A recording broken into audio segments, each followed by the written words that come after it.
Yung kakanin ko guys. Monstera ko. Binabad ko muna siya ng ilang araw. Ayan na. Kasi may mga ugat na siya.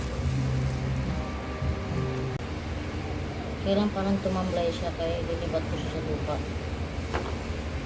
Tumamlay. Kailangan may lupa.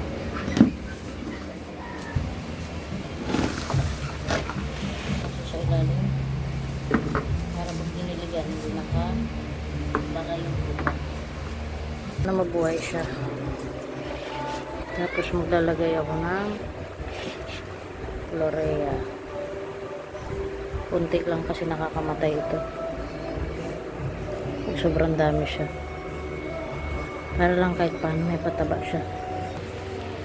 Hinabad ko sa tubig. Niligan ko siya. Kasi ilang araw ko siya bago diligan.